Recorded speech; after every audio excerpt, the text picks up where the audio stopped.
for the president of Boston University, John Silver, to make what point, sir?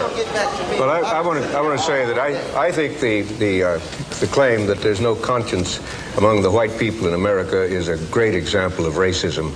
I don't think the face of racism is any prettier when it's black racism than when it's white racism. And I'd like to finish this. When Martin Luther King started his civil rights movement, he put his conscience before the American people and shamed an overwhelming majority of the white people by the strength of his moral argument. And the elevation of his moral argument was based on many of the things that he had learned from the individuals he cited in the letter from a Birmingham jail. Plato, Socrates, Jefferson, Augustine, Amos, Isaiah, Jesus. He recognized very well that he was fighting for the reform of a racist America on the basis of the views held by the dominant white society, and for that reason he reached them, and he so transformed them that you could pass the civil rights legislation under Lyndon Johnson. And there is no point. How his political position evolved. He was killed because he became more independent and more critical of the American government. Why don't you let me finish? If somebody thinks that you refute what I have to say, if you think that you refute what I have to say by pointing out that Martin Luther King was assassinated, I can point out to you that Malcolm X was assassinated. That's not the refutation of what you're saying. He was assassinated by a black man who hated white people. No.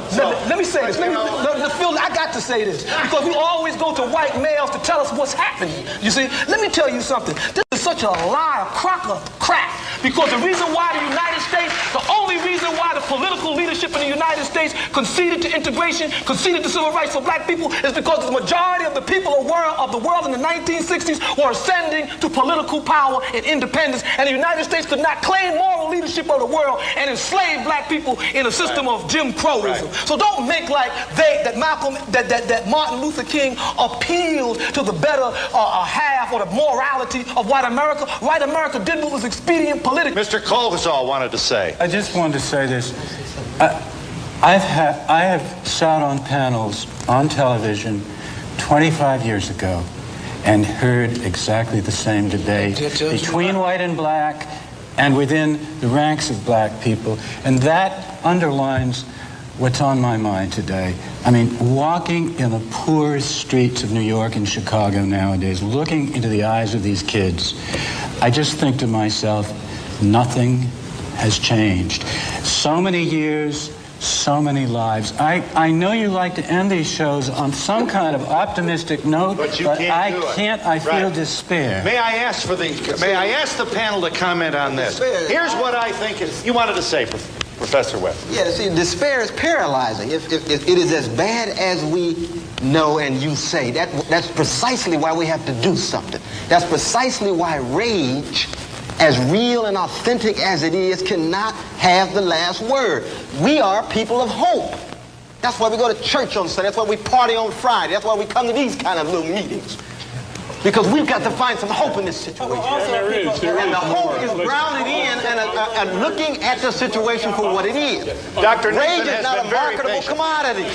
As we started this program, I said there's been a lot of growth and a lot of change in the way people of different incomes, African-American people, live in suburbs and cities. And there's a lot to build on. I think Cornel West is right. I think you're too hard on it.